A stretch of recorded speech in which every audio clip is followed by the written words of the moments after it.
What's going on, guys? Welcome back to the channel. Today we are pulling apart the wife's engine.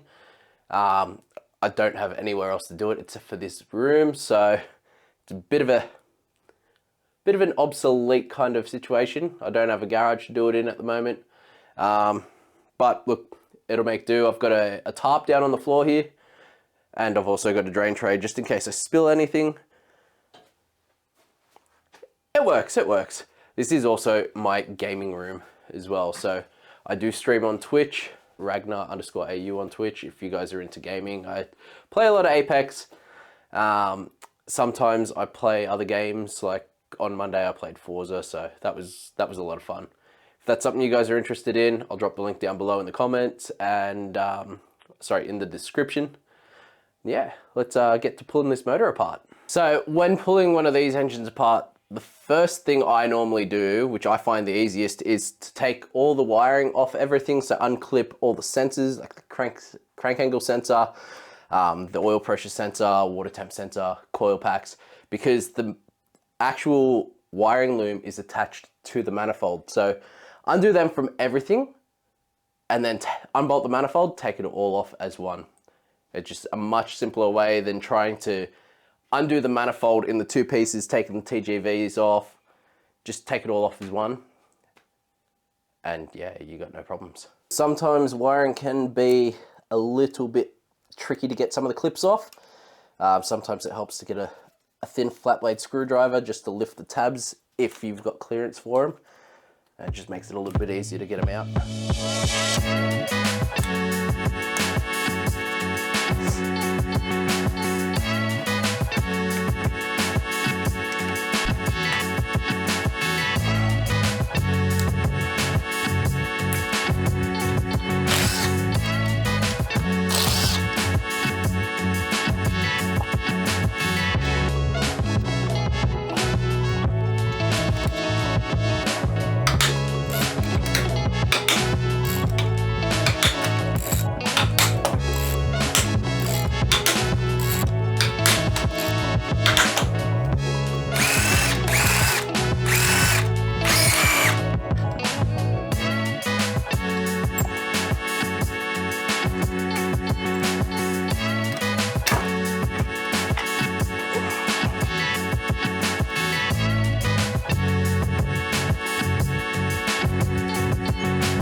All right, now the majority of everything up top is out. We can flip the motor, take the exhaust off, and then we'll start on the timing and start getting the heads off.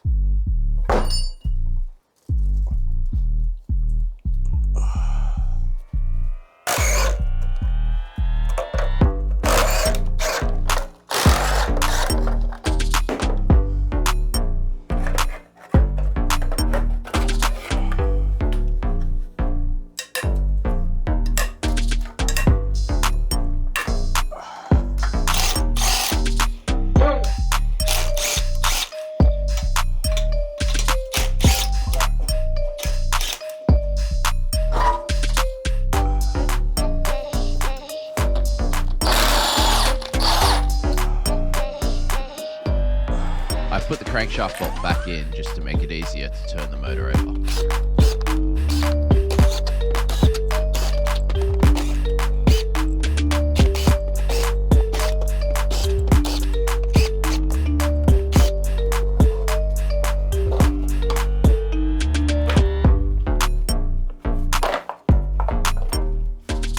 Whenever pulling a motor apart, it's always good practice to put the engine at top dead center, or at least align the timing lines. On Subarus, the timing marks aren't on top dead center. They are actually when the pistons are halfway down the bore, just so the valves don't contact. At the moment, it's not set to the timing marks. So you got the marks on the cam shafts here. There's a mark on the crankshaft. This one's actually got to line up with the little notch here. And then the two notches have to line up with the two notches on them, and then they've got another one notch that lines up the top.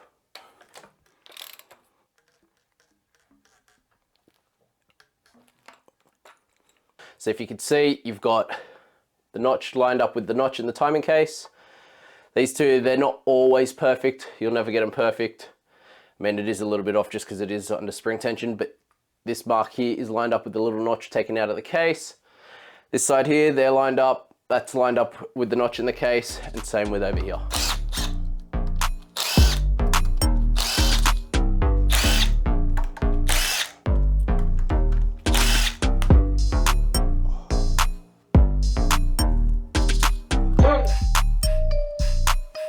These bolts here on the cams,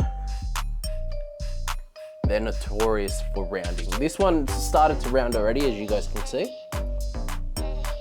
So I do have the special tools to lock onto these cams to try not to round them. Doesn't always work. I'm just hoping they don't round, because then I've got to drill it out and get a new one. So let's see how we go. Hopefully we can get them out without any problems. Fingers crossed. Oh. Oh. Oh.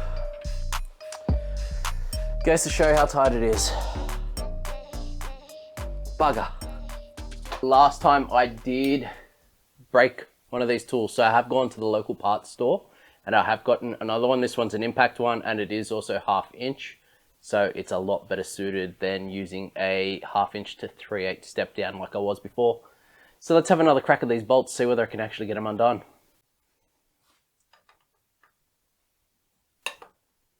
Much easier.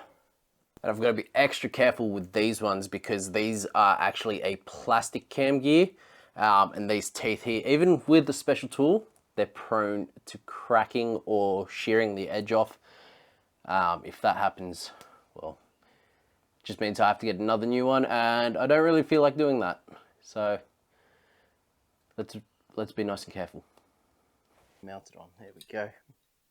Against the crank bolt, hopefully it stays. Fingers crossed. I feel like I'm losing my mind. Is everybody in the love that world sound. blind? Please, Lord, give me a sign, a sign. Now that the cam bolts are undone, I can go about taking off the timing belt. Is everybody in the world blind? Please, Lord, give me a When I release this side of the timing belt, these two cylinders are under spring tension, so the timing will slip out. That's nothing to be afraid of if you're ever doing a timing belt on one of these motors. That's just how it is. There is a special tool to lock those two in place when you are doing your timing belt, which does make it easy. Or you can use alligator clips, or very carefully, don't recommend it, but very carefully, some multi-grips just on there, just to hold them in place. Does the job as well. Have seen people break them, that's why I don't recommend them that way. losing my mind. Is everybody in the world blind? Please, Lord, give me a sign, a sign. I feel like I'm losing my mind. Is everybody in the world blind? Please, Lord, give me a sign, a sign. Yeah. There's no mercy in this world, just hunger thirsty persons in different versions. Each new update, that shit worsens. Why? Pull back the curtain and you'll see the different vermin. We all have different burdens that all seem to cause disturbance. Yo, so do me a favor, don't treat me like a neighbor. Don't need the different flavors of your problems just to savor. I've got my own issues, I need a comb to get through. Don't need to groan with you, just go get your own tissue.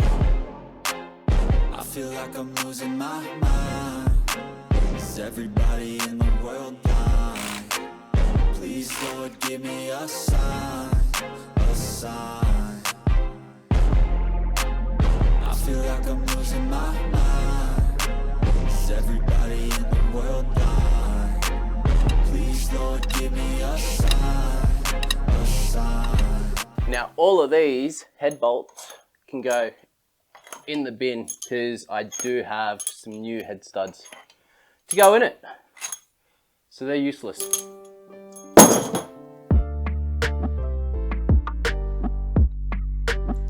After removing the head bolts, I like to refit the camshafts and carriers to eliminate the chance of all the valve buckets falling out and getting mixed up. Doing it this way makes it a lot easier when it comes to rechecking the valve clearances.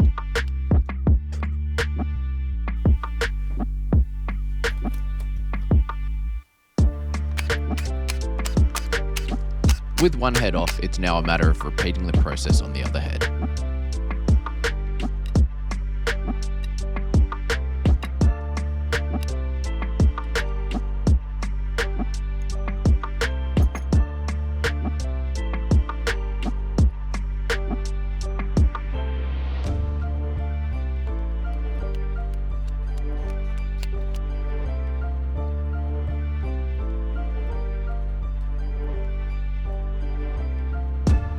Remember in the last video when I told you that the head gaskets blow between the combustion chamber here and the water galleries, which are just here? This is where it's actually blown. You can see it there and here, it's actually blown through. Now, because of the layout, that's just the easiest path, and that's where they all tend to go. And that's where they all blow. So essentially all the compression out of the cylinders gets pumped in here into your cooling system and then back out through the radiator overflow bottle. And that's where you lose coolant and start to overheat.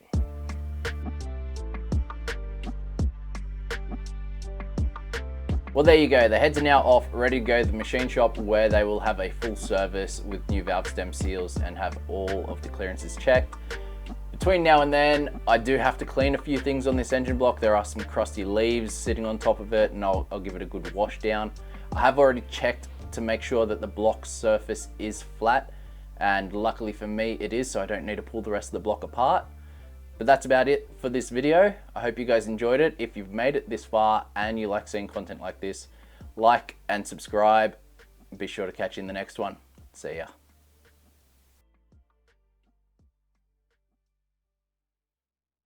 Now what I like to do before I actually pull the head off after I've gotten all the bolts out is I like to put the camshafts back in and tighten the cam caps down. I do this so that these buckets here don't fall out and don't get lost, because this actually does all your valve adjustments. So if you mix these up, all your valve adjustments are going to be out and you're going to have to spend time measuring everything to get it back in the right spot.